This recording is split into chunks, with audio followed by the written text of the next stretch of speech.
In this video, we are reacting to the Tiana's Bayou Adventure point of view video that Disney Parks just released. We're gonna play the video, stop it along the way, give you guys our opinions. We'd love to hear your opinions as well in the comments. Up next on OG55.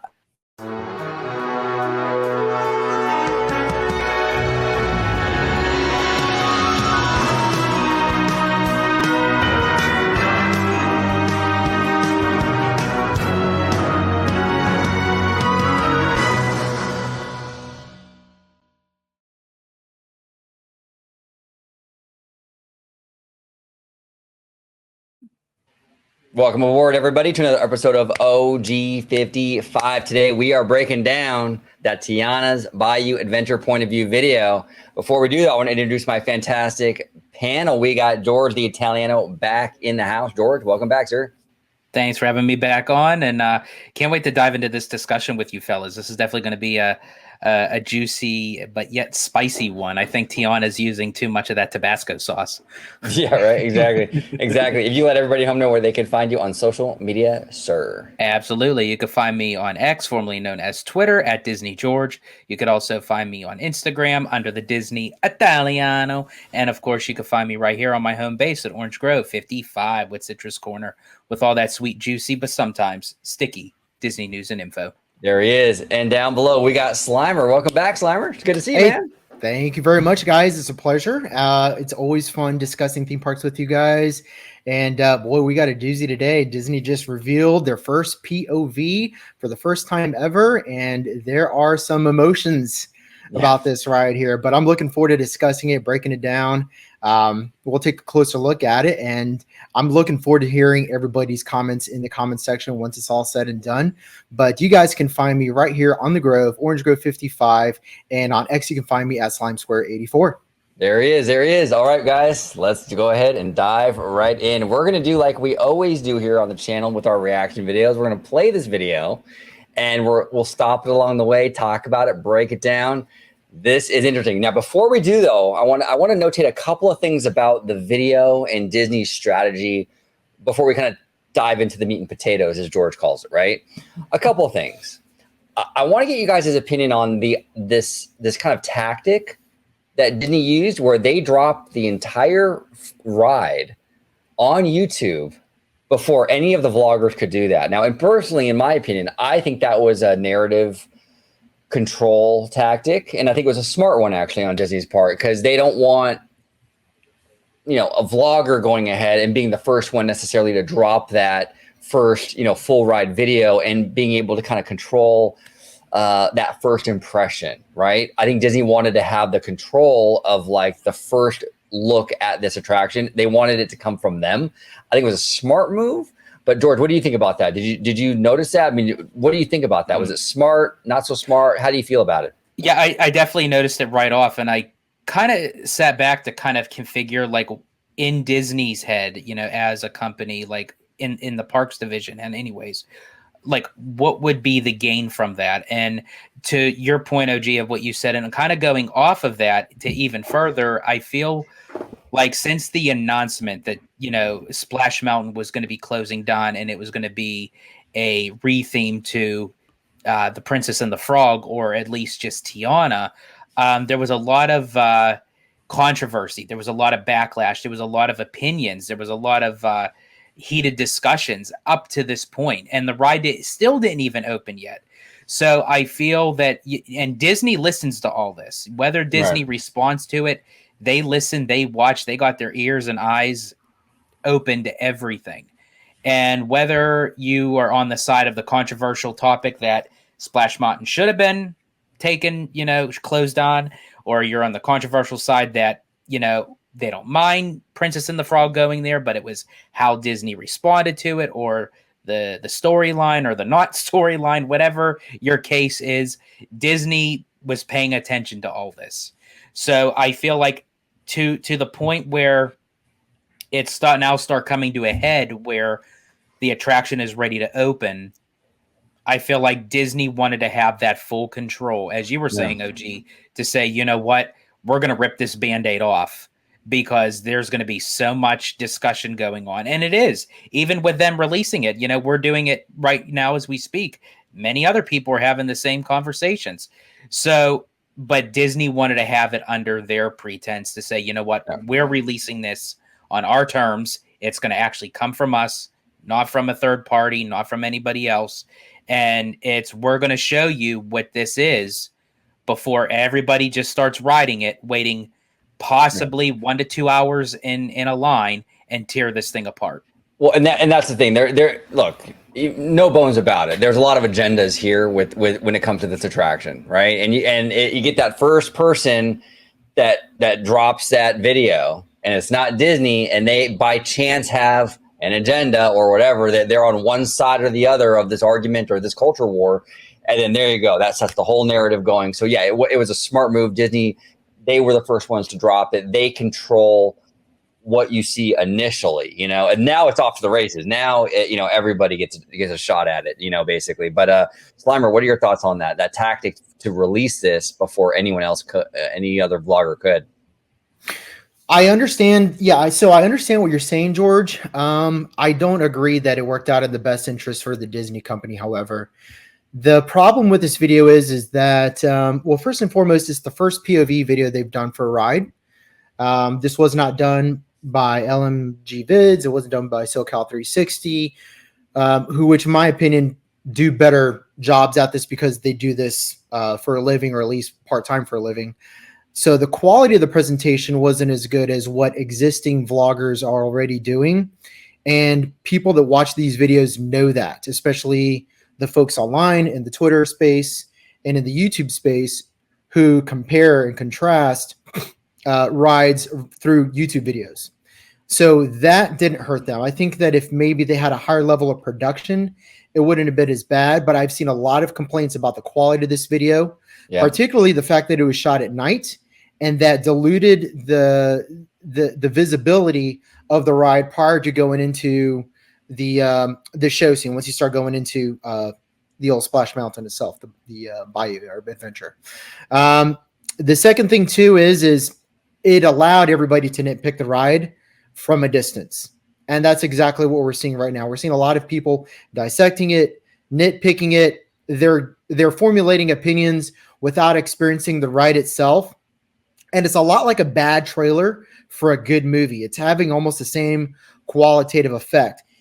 Look, man, I've seen a lot of trailers that suck, and the movies actually turned out to be really great because the editing company that, you know, did the movie is not the editing company that did the trailer. You know, they hired some off-brand commercial company to do the trailer, and they didn't understand the movie. They never saw it. They put something together they thought was going to represent the movie, and never really does. Now, is it that much of a case for the ride itself? No, I don't think so, but I think that just goes with like the entire package of the presentation. That's a fair point, Slimer, actually, because yeah, you're right. A lot of people are complaining about the quality of this video, which is inexcusable for a company like Disney. Disney's a studio. Disney is probably the biggest studio on the planet. Honestly, I think no matter who would have released it, they would have gotten the same amount of issues, regardless if it was coming from SoCal or Ordinary Ventures or LMG. Right. Or I think anybody. honestly, and that's what Disney's point was, for them to release it themselves, because the whole notion of releasing a video, they didn't do this for Tron. They didn't do it for Cosmic Rewind. Why? Because they kind of already knew that people were going to end up enjoying these rides regardless.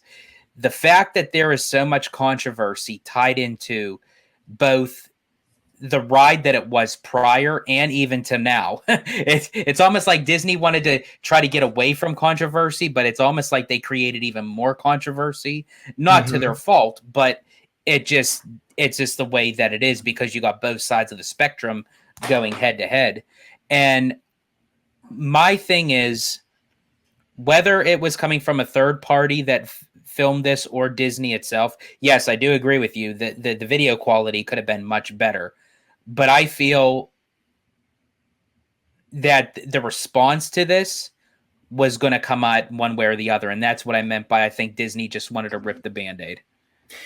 I hear what you're saying. I think that I would have let the media team experience it first and let them establish what they thought about the ride, as opposed to releasing a video of it first and then doing the media team later, because now everybody's got opinions about it, and now people are going to skip right in the ride because they've already seen the video completely. And because of that, you're going to have people that they're just going to miss the opportunity to go experience it and formulate an opinion on their own. Right, but that's what I think. Then that would be their own fault, because they can now they can solidify their own opinion, as to oppose of listening to a vlogger or a media person saying, hey, you know what, we didn't really care for this. Well, if you have someone that's been following X, Y, or Z, I won't give out anybody's like names, but I'm just saying, if they follow these vloggers, it's like, whoa, you know, I've been following them. They never steered me wrong before. They're saying this isn't a really good attraction. I'm going to steer away from it. So I think Disney wanted to take the approach to let each individual make that own assumption. But I say, regardless, to everyone, always before, and I'll still give my opinion on the attraction just based off of what I've seen, but I'm still going to ride it. And I think everyone should really do that, no matter whether you lean more towards the left, the right of liking it or disliking it. Give it a shot before you give your full assumption. Writing it is well said. Writing it is a completely different thing than watching it on YouTube. And I'll be honest with you, I saw countless videos, countless pictures, countless footage of Disney's Hollywood Studios my entire life. Okay, I've always considered it like the weakest park before I visited it, by the way. And I went to Walt Disney World, and it actually, I found it better. I liked it better than Magic Kingdom. I never would have guessed that. So there is something to be said, like what you were saying, George, about experiencing something in person. Even if you think you know it all and you've seen it all on YouTube or in pictures or whatever, you really don't until you ride it. You know what I'm saying? But I will be a little bit biased here when I say, you know, don't fully go by everyone. Always listen to us here on OG55, because we're always right. Yeah, so. Thank you. So with that, let's start our video. Here we go, boys.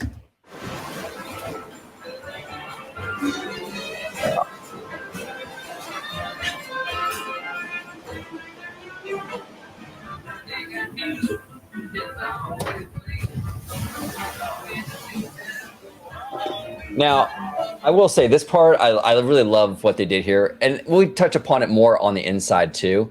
But I've been saying for a really long time that that first part in Pirates at Disneyland, that real tranquil kind of boat ride when you first, come off the dock.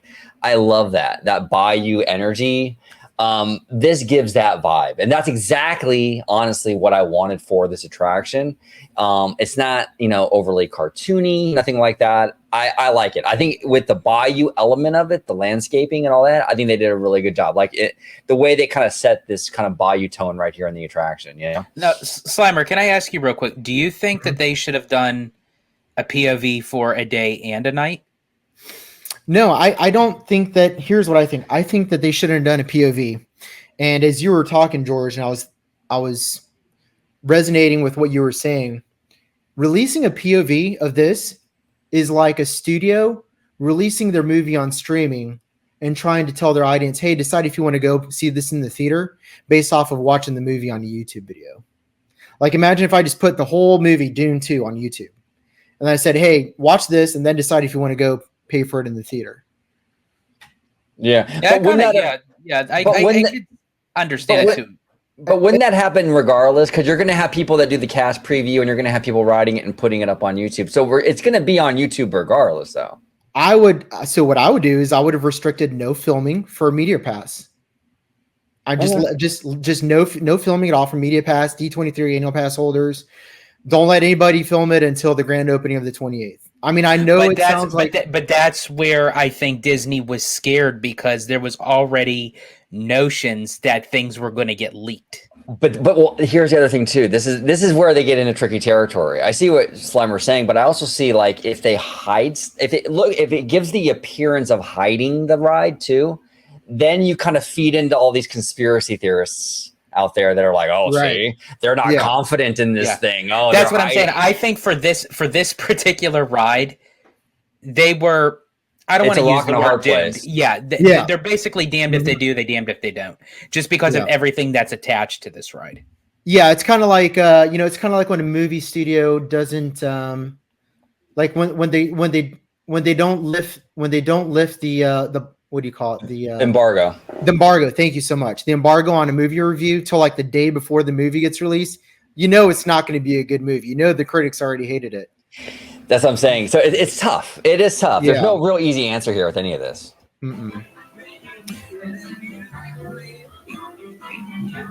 The lighting package on this is, I'll say this, the lighting package is far superior than Splash Mountain. It's not even close. Yeah.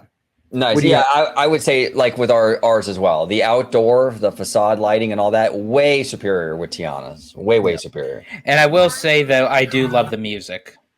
Yes. The music I do love throughout the ride. Honestly, big shout out to PJ Morton. I love the finale song. I don't really see any complaints about the finale song, to be honest with you. I think that's probably the big standout.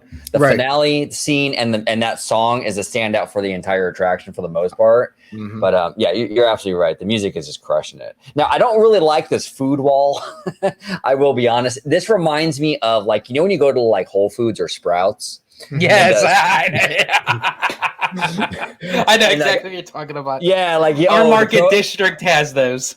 Right, you look up and that's the produce department. Okay, I got to walk over that direction. That's what this reminds me of. And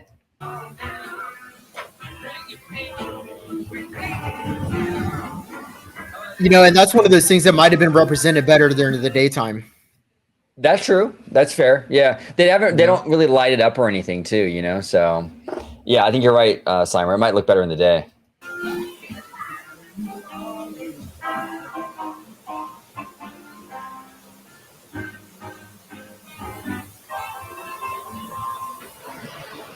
Hey, there y'all are. Lewis is up ahead. Let's join him and find a band for our celebration. Okay, so I do want to touch upon this. Going into this attraction, okay, one of my big concerns, and I think a lot of people's concerns, were this attraction having a complex storyline, tying themselves in what we call story knots with the salt mine, co-op, employee-owned thing, right? So my big concern going into this was like, my biggest fear out of everything was we're going to get, every time we see Tiana, it's going to be, my employee-owned co-op, welcome to the salt mine thing, and kind of over explaining the story as we go. Every time we saw her, I thought we were going to get some big explanation as to what this is, right? I honestly I was actually very relieved when I watched the video. They don't do that. The dialogue in this attraction is very standard, par for the course, Disney attraction dialogue. Hey, everybody, look over here. Hey, everybody, let's go to the party. Hey, everybody. It's very basic shit, right? Like cartoon spin, same thing. Oh, here's a portable hole. Go this way. That's what this is. And I'm so relieved that that's what this is, because attractions need to have a simplistic storyline. I've been saying it for a long time. When they were leaking some of this stuff with the co-op and all that, it was getting real in the weeds and overly complex. I think somewhere along the road, maybe Bruce Vaughn came in and said, look, we gotta kind of bring this down a little bit. This is a little too much, and kind of bring it a little more traditional. What do you think, George? And then I'll go to Slimer. Yeah, I agree. I feel that it helped the attraction, but also kind of slightly hindered it. And I'll get into that as the ride goes on, primarily because of with Walt Disney World's version of Splash Mountain opposite to Disneyland. And as I said, I'll get into that. But as far as the over complex of this very long narrative background and storyline and justification and all that, yeah, just keep it short and simple. Keep the dialogue moving and flowing with the ride itself. That's perfect. I was really nervous about that. Every time we would get an explanation as to the co-op, the whole thing, we didn't get any of that. Now I'm hearing that the story is not coherent. Look, it's as coherent as any other attraction at Disney. If I go up to a normie, if I go to my local mall and was interviewing just random normies at the mall, hey, what was the storyline for Splash Mountain? Nobody would fucking know the storyline for Splash Mountain. Yeah, maybe us nerds know the story of Brer Rabbit and the whole thing, but no one's gonna know. The normies ride these rides and they look at each scene and go, oh, that's cool. Oh, cool. Oh, a special effect. Oh, cool. That's as deep as it goes with most people, okay? No. And Splash Mountain did not have any more of a coherent story or more interesting storyline than what we're seeing in this attraction, in my opinion. But go ahead, Slimer. No, I agree with you. I think that a streamlined story is what you need here. This is it's almost like the storyline has to match the complexity of the IP that's at the attraction. With Guardians of the Galaxy, you can play a little bit more fast and loose because it's based off of Guardians of the Galaxy, which is a James Gunn movie, which incorporates a little bit more humor and maybe has some sharper wit and has puns, and so that fits that ride. You know what I mean? Right. The sharp banter between the actual characters themselves. Here, it's Tiana's Bayou Adventure, so you got to dumb it down a little bit. Remember, the main audience for this is first graders through like sixth grade. You know what I mean? So like anything more complex than that, I mean, you're going to lose them. And then again, like you said, most people are just saying, "Hey, look at this, look at that." It's also a water ride, so like in Florida, 9 months out of the year, people are riding it just to cool off. Yeah. And maybe they're not even interested in the fact that they're probably not even paying attention to the story. They're probably just trying to either stay wet or get or stay dry or get wet on the attraction. But yeah, I think that streamlining was definitely a good idea. Whoever intervened and said, "Hey, we're not going to do this whole co-op idea and this and that and the other." Yeah. And if they want to explain all that in the queue, that's fine. But on the attraction, I was really, really worried every time we saw Tiana, she was going to explain the co-op situation and this, that, and the other. And that you're getting too weird, like too complicated with that. With the attractions, it has to be short and pithy and just kind of have very basic dialogue. And this seems in line with Disney's history with dark rides and attractions in general, which was a huge relief for me personally.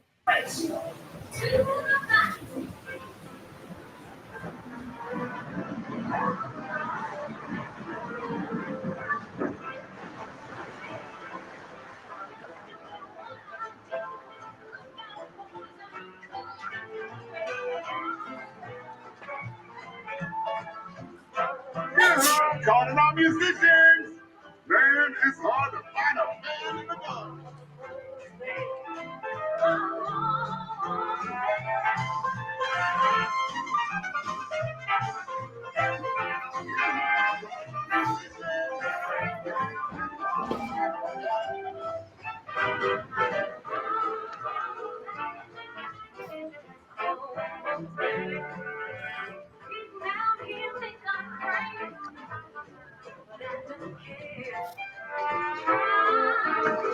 And as we kind of roll along here, we do hear music from the movie. I know that was also a concern for a lot of fans initially, that we weren't going to get any songs from the movie. This is a song from the movie. We do get songs from the film, but we also get we get some great original music as well. So the music, again, a big concern of mine, because Splash Mountain had some pretty iconic music.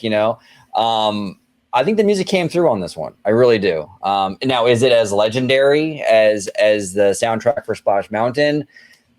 Arguably not. I mean, just because I think that has been, that's so generational with this ride, and there's so much nostalgia wrapped in that. But I think this is a worthy successor, if that makes sense.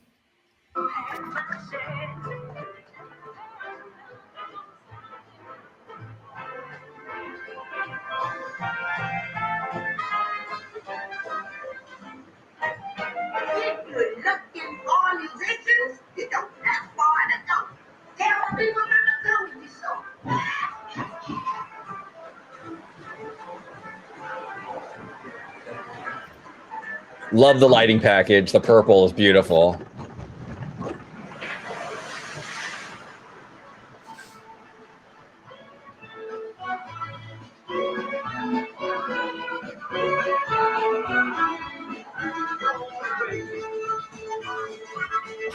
And again, this reminds me a lot of it reminds me a lot of Pirates at Disneyland, like that first scene, the Bayou, and what touches of Navi River Journey as well, with the kind of things are kind of glowy and pretty lighting.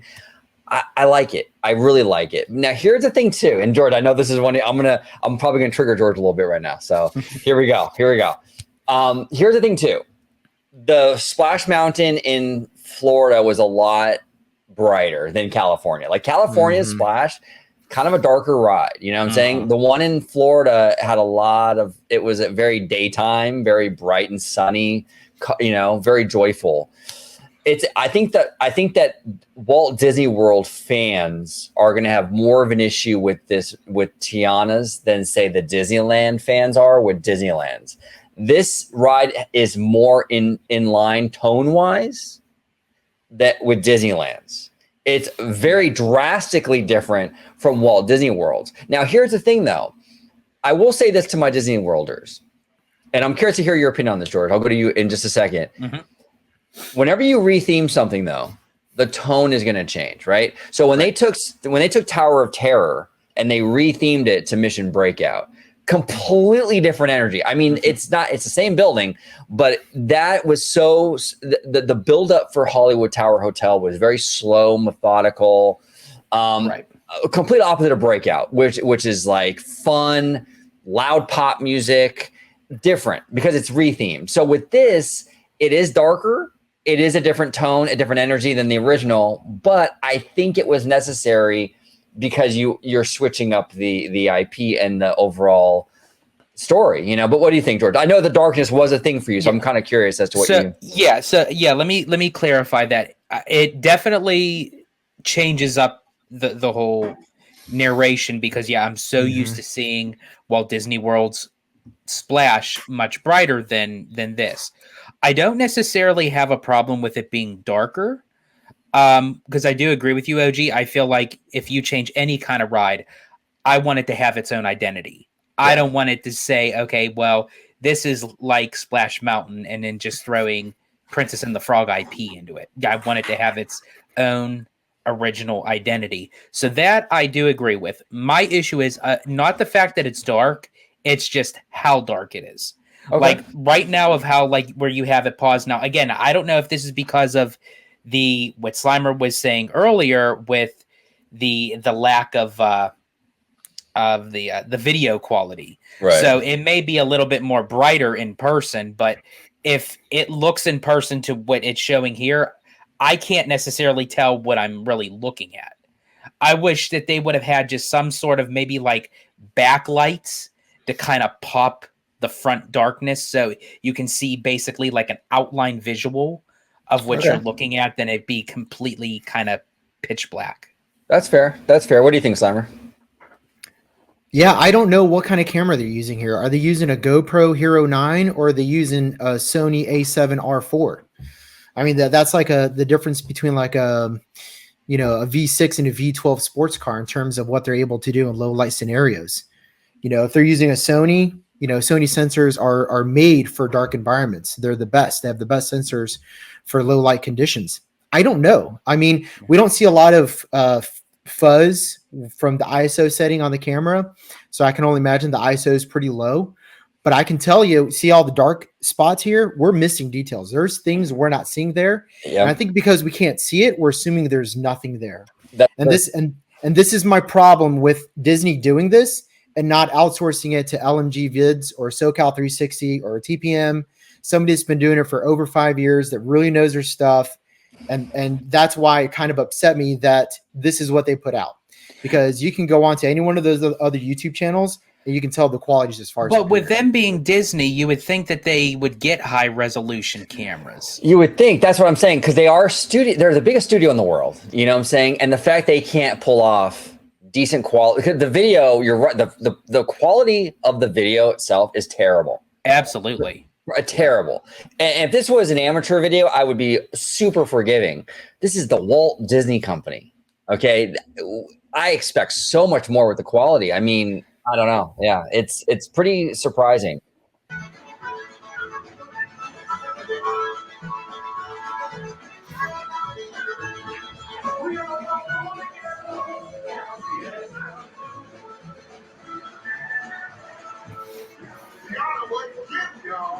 See, and really quick. Sure. See, this is partial of what I was kind of saying. See, because now when you have a character, they basically just have the spotlight on that character. Everything else around it is dark. So it almost makes you feel like, why is it just a light on the character? Let there be illumination around the character, so it basically feels like a full fitted scene. Yeah, and it might. I think that might. To be fair, I think that what we're seeing here, like what Slimer was saying, the quality of the video is blacking out stuff that we probably, when you're there, what you will see. Yeah, so I will hold reserve judgment on that until I see it again, until I see it in person. If this is exactly what it shows in person, I'm a bit worried. Yeah, no, that's fair. Yeah, they need more. They need more lighting. It doesn't have to be like bright like how it was with Splash, but they need to have some sort of, I don't know, like cohesiveness with the, because we all said it, the lighting package is great.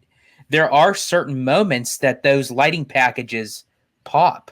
Well, but then you have moments like this where it's like, it's like they basically, like when you put up your Christmas decorations and you stop halfway. But here's the thing. If I were to take my phone and I were to film, I use Pirates because that's the best example. If I were to take my phone and film the first half of Pirates, you would have a similar problem. It would look, a lot of parts of that beginning part when you're passing the Blue Bayou and all that stuff, a lot of that would be so dark it wouldn't pick up on camera.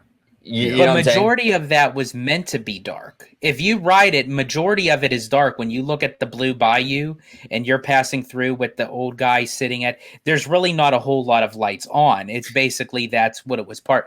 All this being cohesive, I don't know. It just feels kind of blotchy to me with the light, because you get certain lighting effects, then you get nothing, then you get certain lighting effects, then you get nothing. It feels like with Pirates, there still was a cohesive lighting factor. It was all dark, where this is like dark spotlight is what you're saying. Yeah. Okay, that's fair. I do love the motion of Lewis with that hallelujah.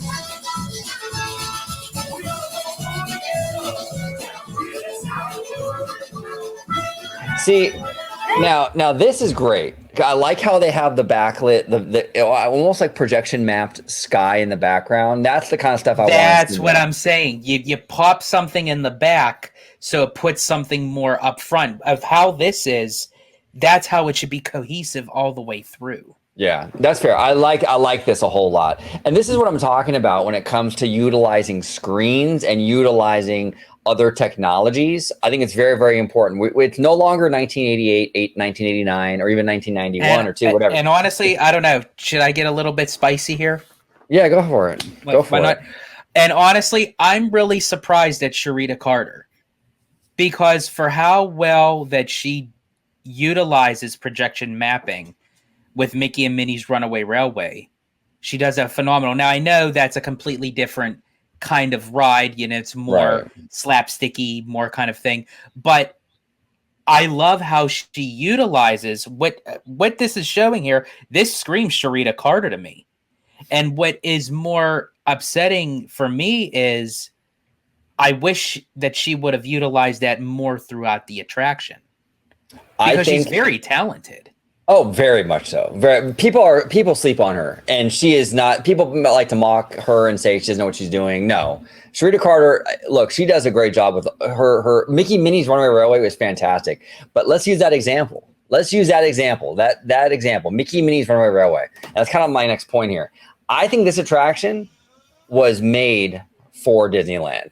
And they decided, okay, we're going to do Florida too. And that's why we're seeing, it feels this version of it feels like it wasn't made for this building. It feels like it was made for a smaller version like Disneyland. And there's so many gaps because it wasn't meant to fill this big of a space. At Disneyland, it'll feel normal because it was designed for Disneyland. And it frustrates me to say that, actually, as a Disneylander, because I love Disneyland and I want a great product, but we see this over and over again with Imagineering, where they put all of the attention, all of the love, all the TLC into Disneyland. Even not even just shafting Florida, but what they do is they even shaft California Adventure. So I guarantee you, Disneyland, they're not going to have any gaps in that one. I can guarantee you. You know why? Because it was the number of animatronics and all this stuff was made for that version. And once again, Florida gets a lesser version because Disneyland gets the cream of the crop every single time. That's a good point, OG. After Right? experiencing both Splash Mountains at Walt Disney World and Disneyland, the second that I watched this, because I remember watching the little clips with the Imagineers and what's his name, the one that did the song, PJ Norton. Yeah, PJ that okay. I'm like, okay, this is great. This is when I watched the full thing of this, I thought there is so much gaps in between this because the show building is so big. Opposite of Disneyland, you can put everything that is exactly how this is in Disneyland's, and it would fit, and it would feel normal. Better. You didn't have to touch. You won't have to touch a thing. Right. So it feels like they were buying furniture for a smaller apartment and they had to fill a big house. And that's why we're seeing all these gaps. I'm telling you, I'm almost certain that's what happened. So you know what's a really good way to fix that is turn this ride in Disney World into a daytime ride. Because if you turn the lights on, then there's just more to see. What I don't understand too is, now I know I can't really give that factor because it's no longer there, but when Disneyland or DCA did have Tower of Terror, they were still two different renditions. You got two, it was the same ride, but you got two completely different feels. Why couldn't they have done that with Tiana's? They should have. Now, here's the other thing, too. We don't know. Yeah, that they should. They should have done two completely different versions. Now, we still might get two versions because we did see some concept art that didn't come to pass, like her in the boat and things like that. That actually might be concept art for Disneyland's version. And we just don't know. But Disneyland, I think, is honestly on the perfect path for this ride. What needs some changes is actually Walt Disney World. It's very obvious that the number of animatronics and all that was made for Disneyland, and they're trying to fit it in a bigger building. That's what it totally looks like. Yeah. No doubt. We'll ask them to join the band. Sure. Let it play out, but yeah, you see all this black crush? That's the camera. That's the camera. Exactly. I can guarantee you there's stuff there you can see. See, this is great. This is great all right here. See, come on, Sharita, you should have used all this in the whole backdrop. That's beautiful. That's absolutely beautiful. And with that going down the bayou, perfect chef's kiss. Now, this is cool. The one thing I really love about Tiana's is it really is the modern day Disney dark ride. And so many, like, we see this kind of style of attraction now so much with like Frozen Ever After and even touches of what we see in Fantasy Springs, right? Like the physicality, the screens. I really, really like it. I really, really do. This is a perfect example of doing that right.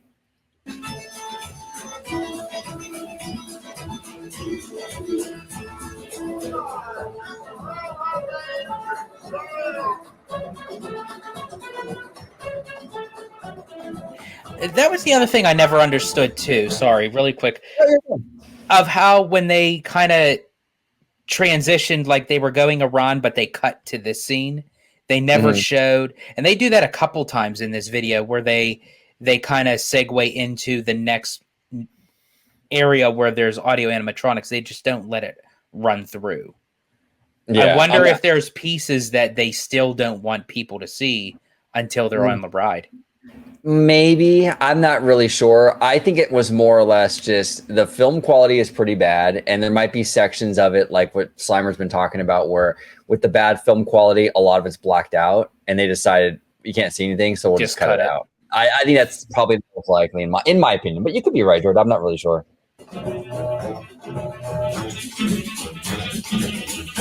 Yeah, see, this looks great.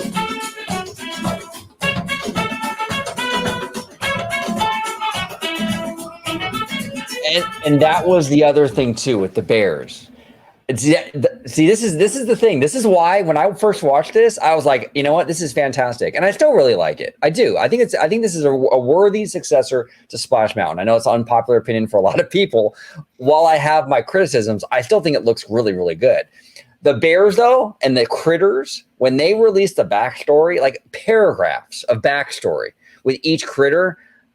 Oh man, that made me nervous, man, guys, because you already had kind of a complex storyline leading up to this with the salt mine. But now it doesn't even really matter. So it's like they spent all that time for what? You don't even really see that. It doesn't matter, but I'm glad it doesn't matter. Oh, I'm glad it doesn't matter too. Like that would be too complex. Yeah, I don't want to get on this ride and hear all this backstory to the critters and the salt mine. I don't want any of that, and we didn't get any of that, and I don't really hear anyone. I think that would have been really cool though. For each time a person sits into the log, they hand you this big book of context, you know, that you just have to like flip through while you're going through the ride. Right, what's canon and what's not, all the lore, you know, just a big book of the lore of all the different critters. No, but like that was a huge relief to me, because this is a very standard storyline for a Disney dark ride, and even to this, now there are some dark elements in here, but the lighting like intermixed with it and the screen backdrop that is perfect. Yeah, it looks fantastic. Absolutely fantastic.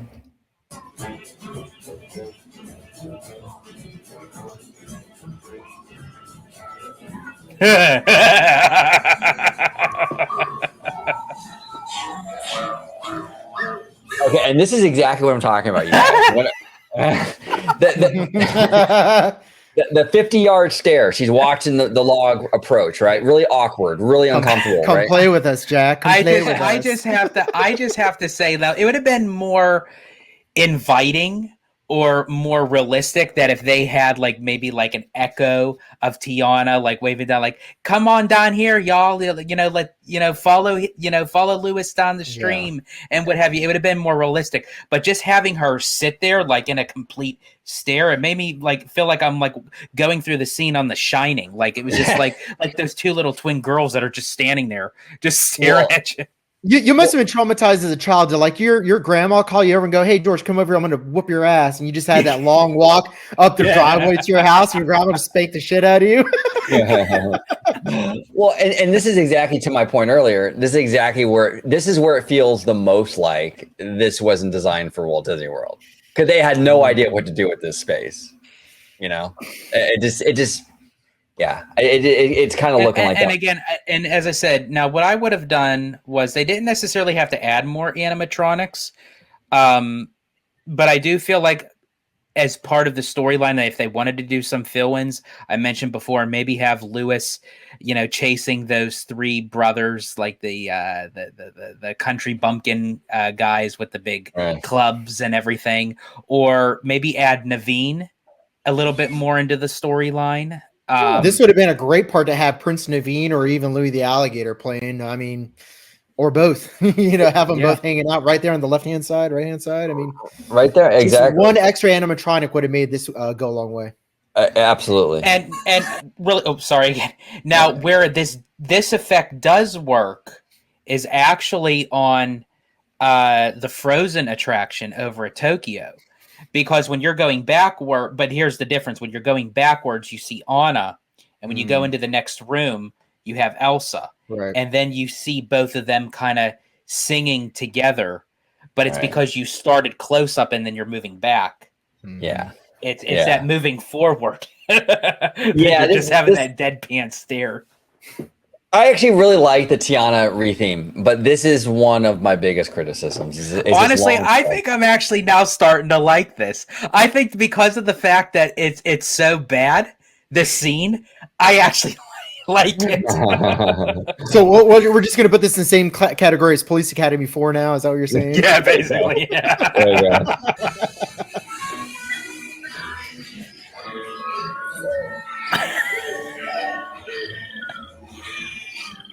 She's about to get jumped. She doesn't even know it's like we're up on getting her. there. She's like, "Oh, hey, there you are." I'm asking all of them to play at the party, but we've got to keep searching high and low. How low can I go? She's not even helping him. Poor guy. Okay, now here is something interesting. I actually like this, and a lot of people are criticizing. Well, number one, they're criticizing the screens, right?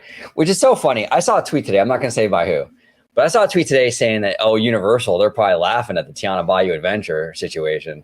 Really? Ebba. Wait, hold on. Yeah, exactly. Hold on real quick. Hold on real quick. Universal has no room to talk.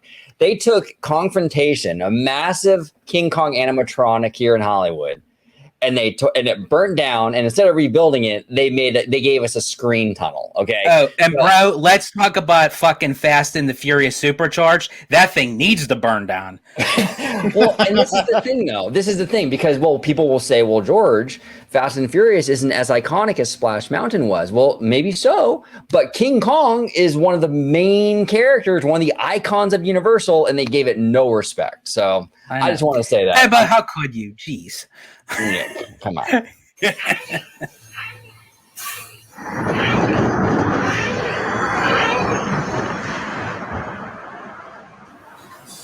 Where they go? I'm actually one of the few people though that like this story device where they had Mama Odie, and then they had this scene, and we have the same scene here at Disneyland, the laughing place, where there's all these big mushrooms and what have you.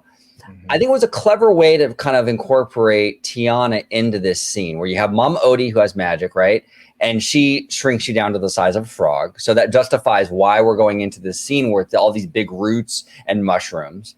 And then at the end of this, she makes you big again and you go down the drop. I think that was a clever story device. I like it. A lot of people, though, don't. I don't know. What do you think, Slimer, about this kind of way of sort of incorporating this into the Tiana theme? Do you think it was clever or do you think it was kind of lazy? No, I mean, at least it has a story device. I mean, look, I'm going to pick on Pirates of the Caribbean. I mean, there's drops in Pirates of the Caribbean that don't make any sense. There's drops for no reason because they had to build the ride that way. There's no story device behind it. You just drop. Like, here in Walt Disney World, when you go past the skeleton, that's, he's got the mast and he's, driving the ship that's wrecked. And then the skull takes your picture and then you drop for no reason. And that's basically the ride. And there's no story device behind it. It's just something that happens. It's like everybody does everything need a complex story device? I mean, at least you're getting something here. You're getting something. Yeah, exactly. It explains it in a pretty simple, cohesive way. And then also even our pirates, it makes no sense you go up a hill with no explanation at all. I don't know if you guys do that in Florida, but that was kind of a weird. I mean, we have to go up, but it makes no sense to go up a waterfall. It really is bizarre. But you're in a boat going up. Exactly. So I think this was a clever way to incorporate the big mushrooms and the roots and everything into the Tiana theme. I think it was clever. I like it. This is actually my second favorite scene in the whole attraction. And this is going to be better than the Disneyland version because you guys have the really cool the water shooting out of the rocks. We don't have that over in our version. Really? Okay. Interesting. No! We have to find it.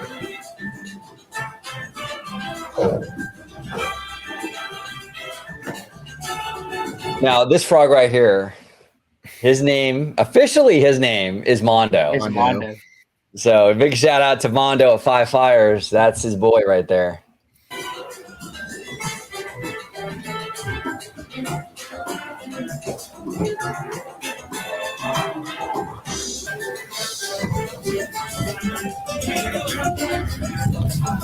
See, so we didn't see the entirety of that part because it looks like the ride stopped for some reason. Right.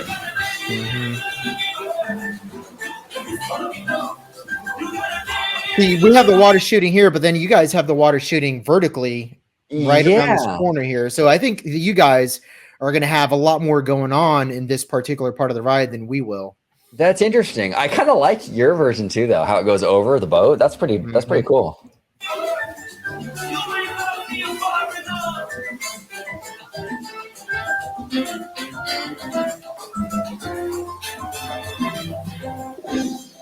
Okay, George, you want to go? You want to rant? Yep, definitely. So I show him a woman and George will rant. Yeah.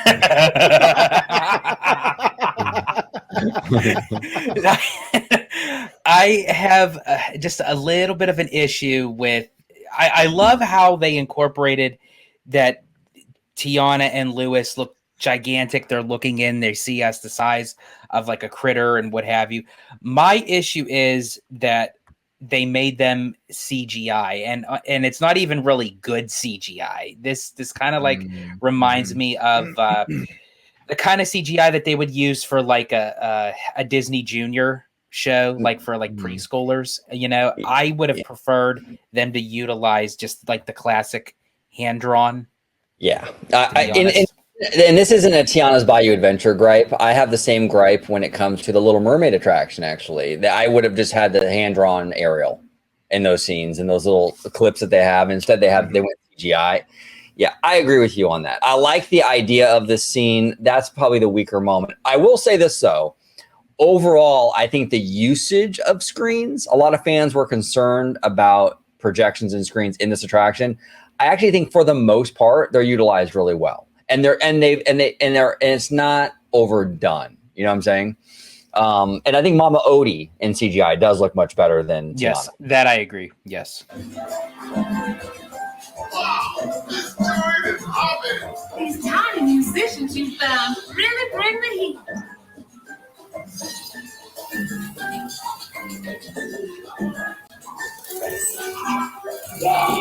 Now, you were saying, George, that you thought you saw Ray in here? I thought I saw Ray. I thought he was the one right before the grandma. Yeah, he's kind of like shaking his butt. This one right here.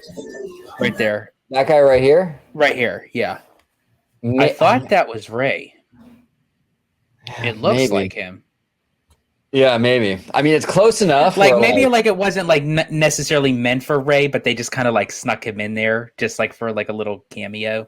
Yeah, it's close enough where if a little kid's riding this ride, they're thinking it's Ray. You know, at a certain point, it doesn't even matter. It looks close enough like Ray where, you know.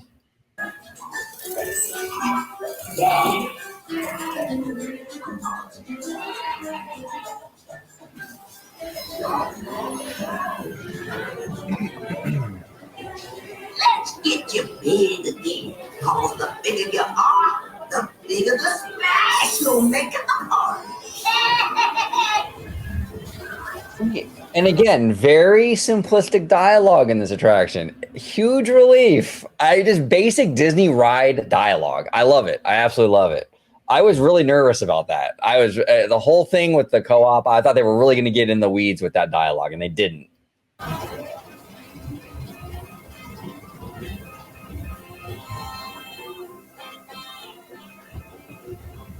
Yeah, I think the editing is when the boat stops. I think you're right, Slimer. Now let's get you to the party. You'll get there in no time. Guaranteed. Now, I think this scene right here, when you drop with the bottles and the Mama Odie, I think is far superior to that of the Splash Mountain drop. You know, what do you guys think? You want to take this? Going back to the lift going up, I think they should have incorporated more of a lighting package. Like they could have created a lighting tunnel and had a lighting projection throughout that entire thing. I mean, again, maybe it's just the fact that we're looking at it through a screen and we're losing a lot of the impact of that projection light with the multicolor effect hitting you in the face and make it seem like you're magically getting bigger. But the entire tunnel going up is just dark. And I think that's a missed opportunity to add a lot of really cool effects. They can just be simple lights, more lights, and just more of what they're already doing. But again, we're looking at it through a TV screen. We'll confirm here next month, or this month actually, when it opens up, what this actually looks like. But Mama Odie looks really cool here. I like what's going on. Yeah, I like this drop better than Splash Mountain, or the setup for the drop. Yeah, absolutely. But I see your point, though. They could have utilized maybe some projection mapping even on the rocks to kind of give a cool, like the magic is like kind of like engulfing the whole tunnel. I think that would have been kind of neat. Go ahead, George. Yeah, I agree. I feel, because when I watched this before, I thought it was really dark.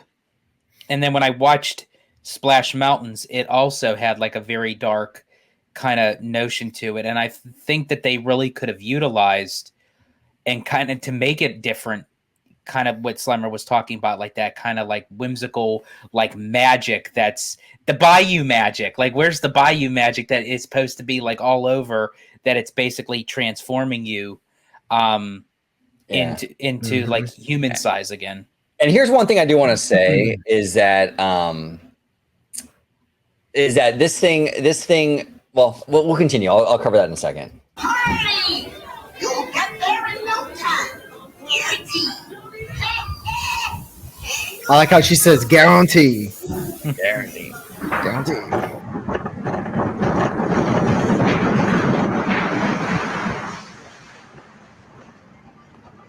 A beautiful shot of the castle and I love this.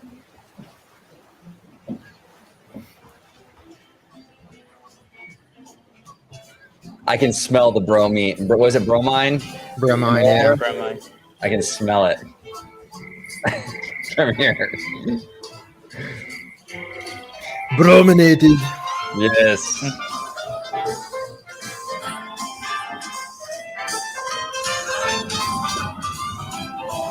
Big shout out to PJ Morton. He just crushed it on this finale scene song. Love it.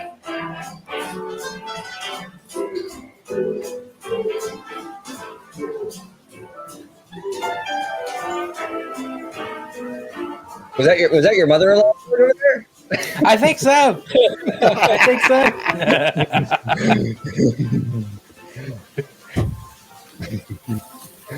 Give the full description. Now everyone can pick her out.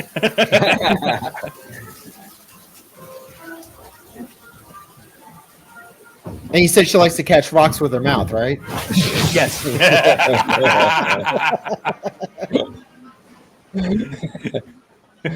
Fantastic.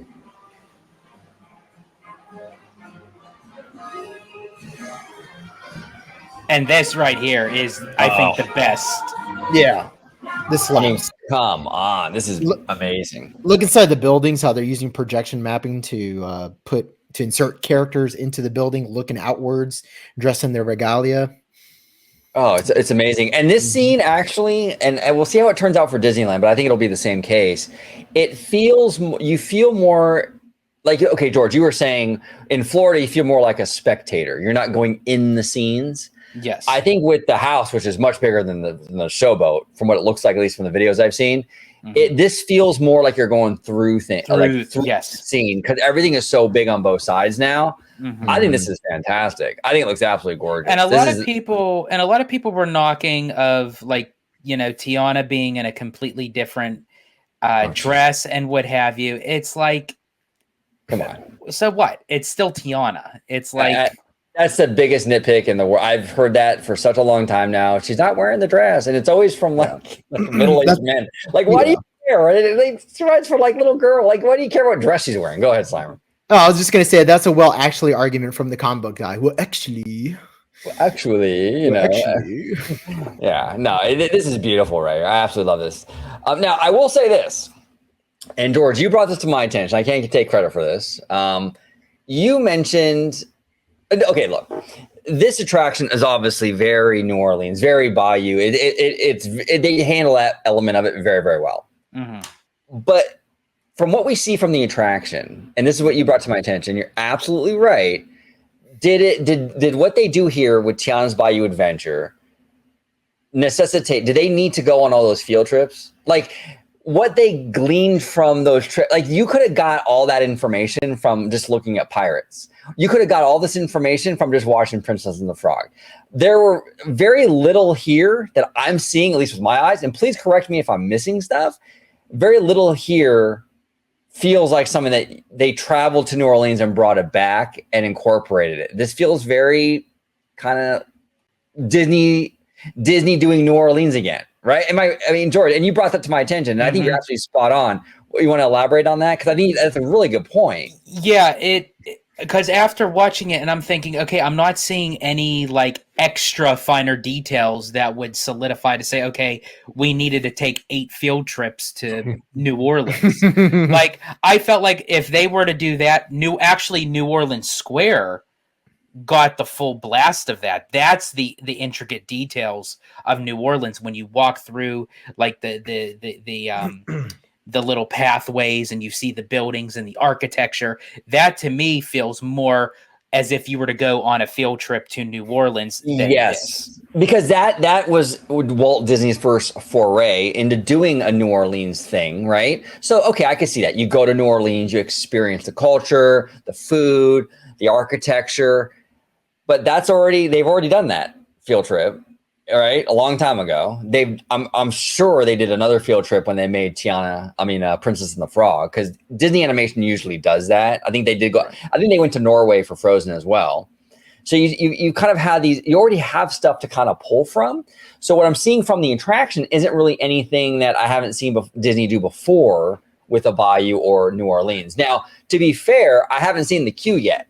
And I was just gonna say that would be the only thing that I would retract back from my word of that, is because Joe Rohde and his team went to Nepal for Expedition Everest. And when you ride Expedition Everest, there's not really nothing too much, but the detail is in the queue, where you see all the Asian culture, you see kind of like the synagogue type of thing, the architecture, the archaeologists' findings and what have you. So I will say I will wait to see what the queue is, but just based off of the ride, I still don't think that they needed to take so many trips down to New Orleans for it. I mean, they must have had some hell of a good set of beignets, because that would be like, and that comes down to bloated budgets too. You know, I think that's very expensive to send your teams down there all the time like that. And so I think Disney needs to rein that stuff in a little bit. I don't want to say eliminate those field trips, because I do think it's important to have that both for attractions and for Disney Animation, or, you know, you want to have research trips.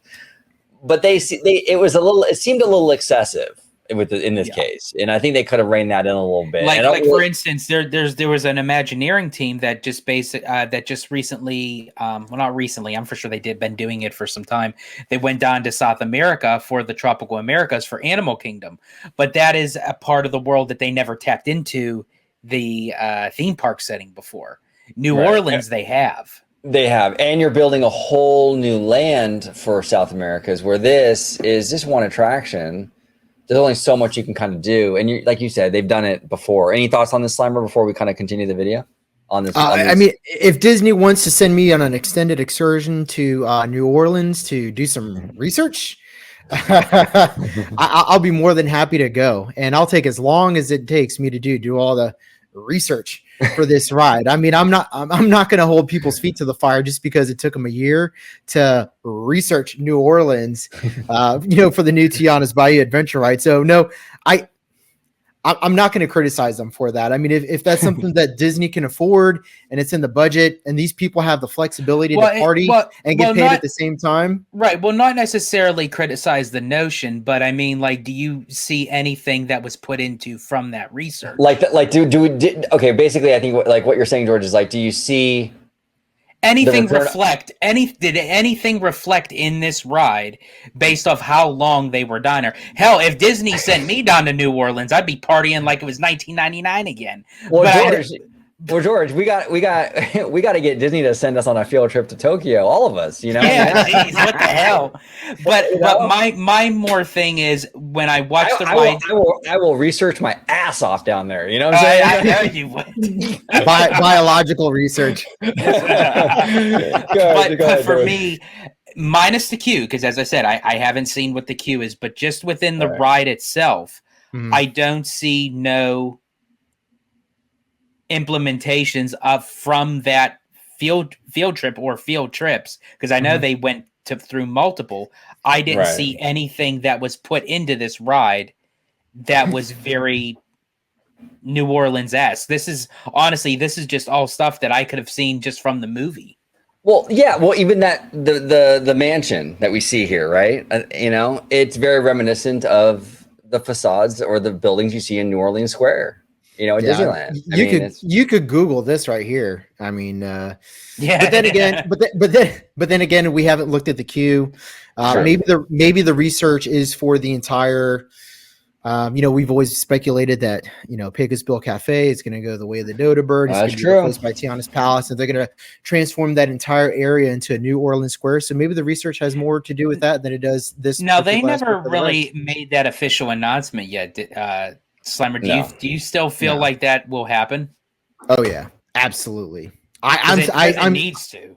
I feel very strongly about that entire area turning into New Orleans Square, just because, just thematically, aesthetically, it would just be far superior to what exists. What exists right now is very outdated. Not only that, but they just pulled a permit to start building the new tavern over there. I saw that with the Pirates Tavern. Yeah. You know, and here's the interesting thing too. If you make that New Orleans, then you can really push the beignets, and those are money makers for Disney. I mean, don't be fooled. I mean, they make a lot of money on those beignets. You know what I'm saying? And they're delicious, of course they do. But if you turn that into a little New Orleans, there's more money making potential with that retheme. I agree with you, Slimer. And it's not, look, they've done that kind of before. Out here in California, we got Mission Breakout before they built Avengers Campus. I mean, Mission Breakout was sitting there for like 3 or 4 years by itself out there in no man's land before Avengers Campus it came about, right? So it's the same kind of idea here. Okay, we have Tiana's, and then probably in a few years, the New Orleans area will kind of shape up around it. And yet Mission Breakout still feels like it's separate to me. I don't know why. Is that a psychological thing? It is, I think, because it was existing there for so much longer before. It does feel separate, even though technically it's not. Because it's the same theme. It's still Marvel, but yeah, it's weird.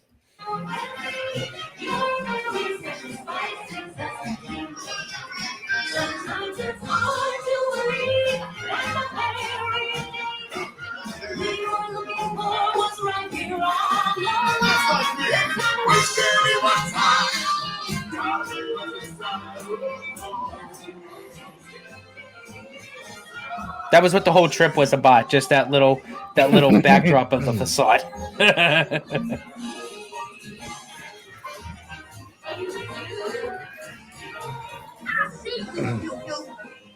I will say, though, this does make me crave for some beignets. Yeah. And I will say this, too. And I said it in the other video. I'll say it again. For 3+ years, there were people that were predicting this thing was going to be an absolute mess. Look, we went over an hour, and we have criticisms. We have notes, as they say, right? There's criticisms. It's not a perfect ride by any means, but it's certainly not a mess. It's certainly not a disaster. And you know what? Yeah. I think the normies, to stay on theme with the beignets, George, I think the normies are going to eat this up. They're going to love this ride. Yeah. I absolutely love it. I think this was geared more towards the normies, to be honest. Absolutely. And that's the thing too. A lot of people are saying, well, it's a thrill ride though. So, and little girls want to go on this. Well, you know what? Forbidden Journey is a thrill ride too. Your 85-year-old grandma's not going to go on the Kuka arm. Okay. It's a thrill ride too, and that ride. That's what she calls grandpa. All right. The Kuka arm. Yeah, exactly. But that ride is a thrill ride. And that book series is for young kids. So I don't understand that mentality. Like, oh, it's a princess ride and has to drop. It's like, okay. So, but the Kuka arm thing is cool for a 9-year-old. Come on. Remember,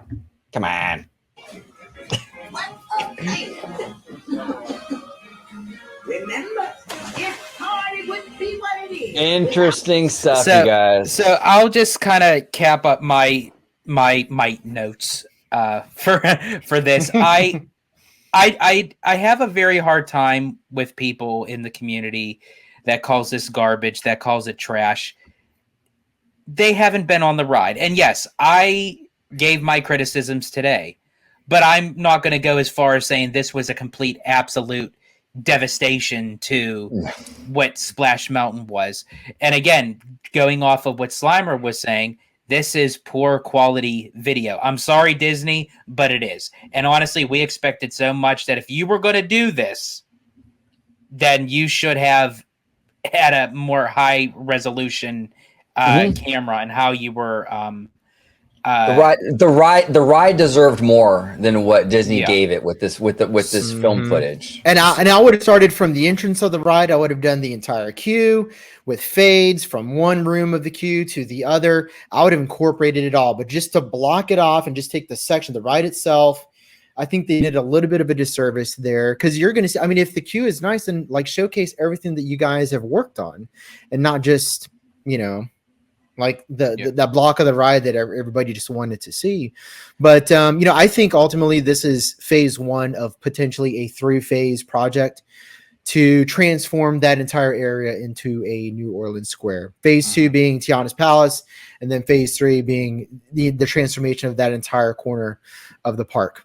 But once that's done, I mean, this video is going to be 5 years old, and we're all going to look like a bunch of silly rascals talking about how bad this ride was. Silly ride. Yeah, exactly. So I will say the video of how it was recorded, I give it a C. Not the ride, the video. Mm-hmm. Yeah. The ride of what I'm just going based off of from the video. Now I'm going based now, folks. I'm not saying the actual ride itself because I have to still ride it. I'm going to give it a B-. Mm-hmm. Okay, I'm higher than you. I'm actually teetering a little bit. I'm like a B+, A-. But I think a lot of that opinion has to do with the fact that we have a darker Splash Mountain here, so it doesn't feel.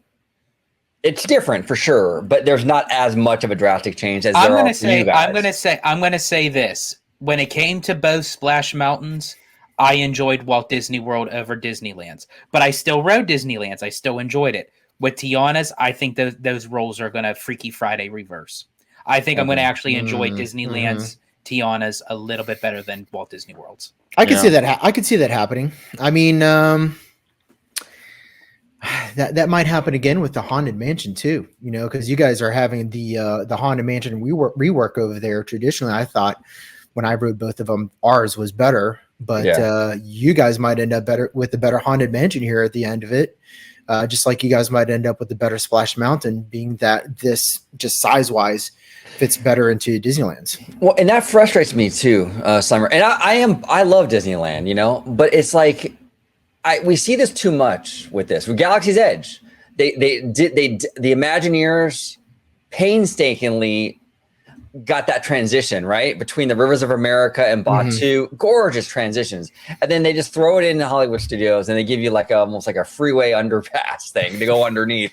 It's like, come on, and even with like Runaway Railway, the list goes on and on and on. And it's not just Florida that gets the shaft. Like I said, DCA does too. If they put even an ounce of the effort they put in Disneyland into DCA, that park would be 100 times better.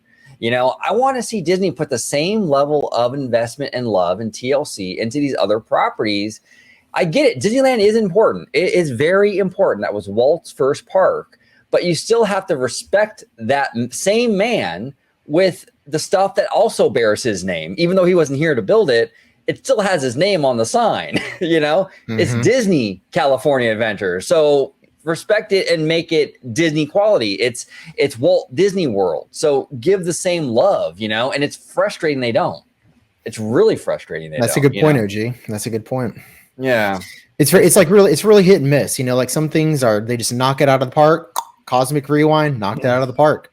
And then sometimes they give like George said, like a C+ B- effort, Yeah. But then again, we're judging the video, right? Like we have been on there. Exactly. That's the most important thing. Writing it might be completely different.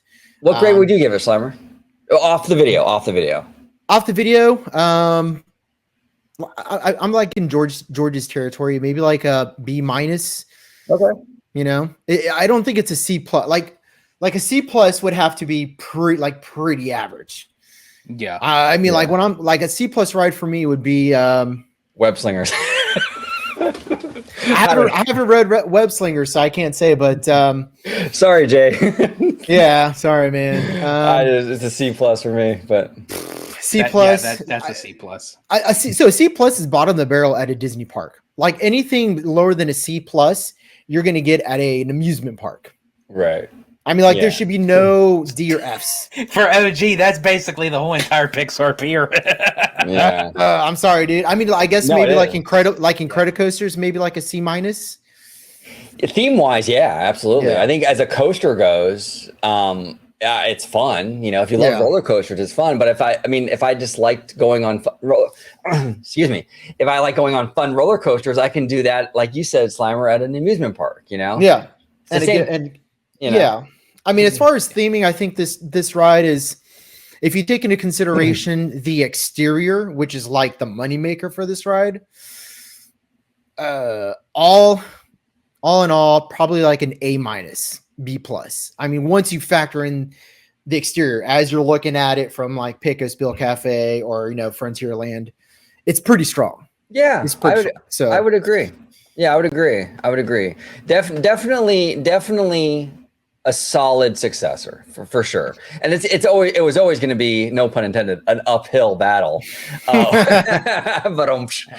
Yeah. I think they did really well considering the hand that they were given. Now, real quick before we get out of here. Now, from what I understand, Slimer, you talked to some normies about this situation. If you want to kind of elaborate that, then we can kind of dive into that because we got the nerd opinion with the three of us. Yeah. Let's get into the normies, or at least the normies that you talked to. Yeah. So, I reached out to a couple of my friends and I said, hey, watch these two videos and tell me which one you think is better or which one you enjoy more, or just give me your impressions based on the video. So I didn't try to mislead them or persuade them to like one version of the ride over the other. And I'm just going to go through a couple of opinions here. By the way, these are park goers. So I didn't ask people that don't go to parks because there's no point, right? Like if you're not going to the park, then why do I want your opinion? You're not going to ride the fucking ride. Right. It's like asking me what's my favorite sports team. Like, who gives a shit? I don't watch it. Yeah. The Bears.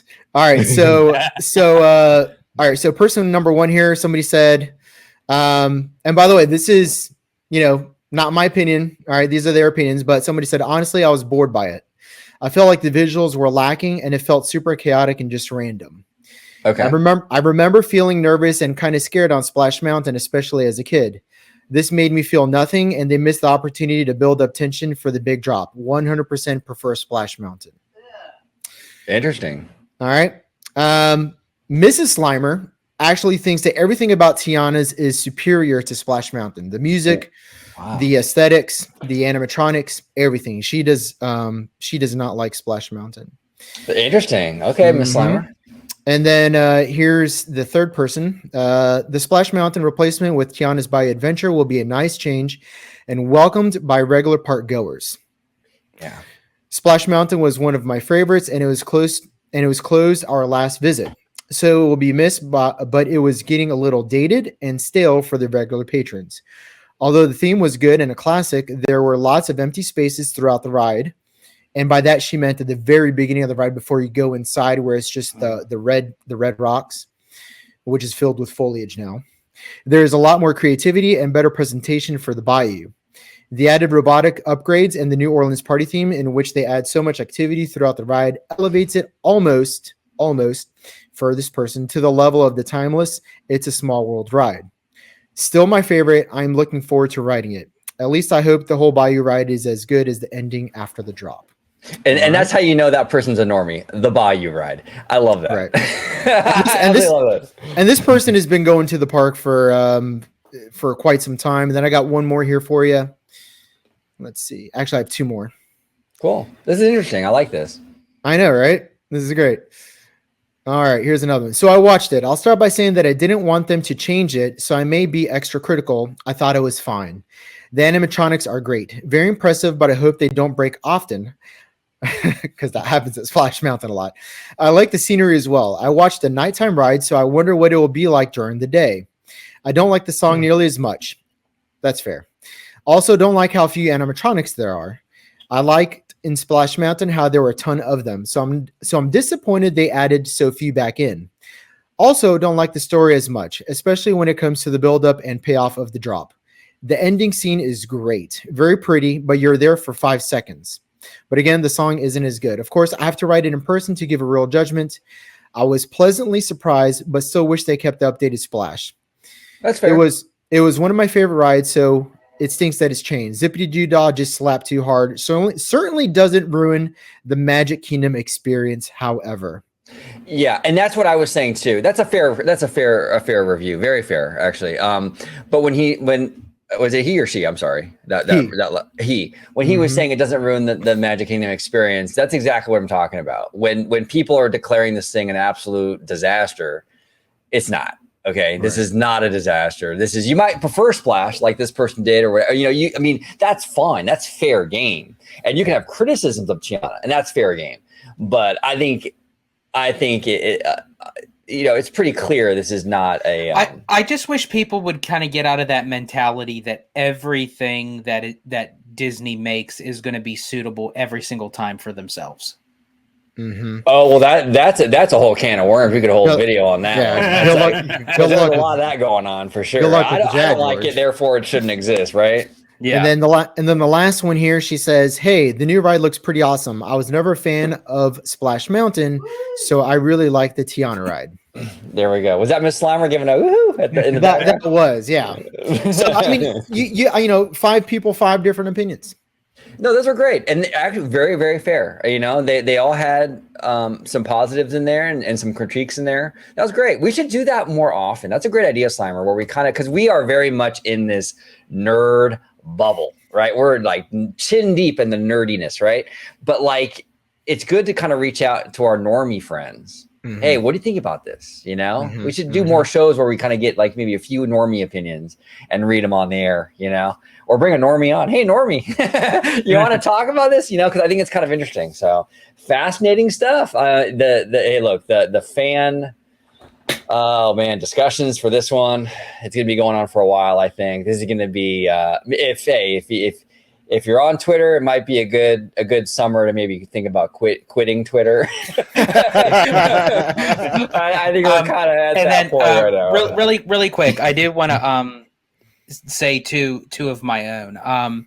My mom got to watch the video. She's never been on Splash Mountain, but she's watched Disneyland's version and Walt Disney World's. And we love George's mom, by the way. George's mom is awesome. So. Thank you. Shout out to George's mom and a hard hand for George's mom. And she watched Tiana's Bayou. She said that Walt Disney World's Splash Mountain was definitely more brighter, more colorful. Right. She sees how Tiana would fit in to Disneyland's a little more. But despite the lack of some of the lighting and some of the gaps in between it, she still thinks that this is going to be a very strong ride. Yeah, I think so too. And this is a stronger IP. Obviously, Song of the South is a dead IP. And that wasn't just because of Bob Iger, everybody. Michael Eisner put that away first. Like you couldn't buy that DVD under Michael Eisner either. So it's not just woke Disney. That the Song of the South thing has been in motion for a very, very long time. Tiana's is much more, as our friend Alia said in that one video that we did, more approachable, right, George? More approachable, yes. Of a friend, and more people know of it. So I think it does make sense. So yeah, interesting stuff. Great conversation, guys. George, I will start with you. We're going to close this out. If you can let everybody at home know where they can find you on social media. Absolutely. You can find me on X, formerly known as Twitter, at Disney George. You could also find me on Instagram under the Disney Italiano. And of course, you can find me right here on my home base at Orange Grove 55 with Citrus Corner with all that sweet, juicy, but sometimes sticky Disney news and info. There he is. And Slimer looking sexy as always. Slimer, if you could let everybody at home know where they could find you on social media, sir. Yeah, you guys can find me on X at SlimeSquare84, and you guys can find me right here on the Grove at Orange Grove 55. There he is. If you're a Ghostbuster fan, Slimer is your guy. Make sure you follow him on X. You will not be disappointed.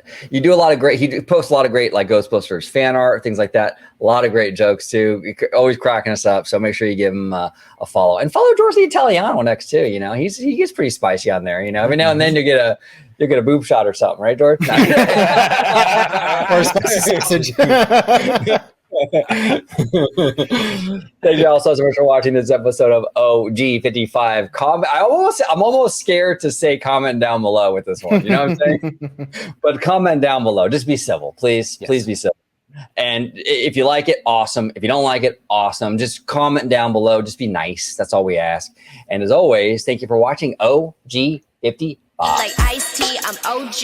Like Ice-T, I'm OG. Like Ice-T, I'm OG. I'm demon like IT. Got more juice than High C.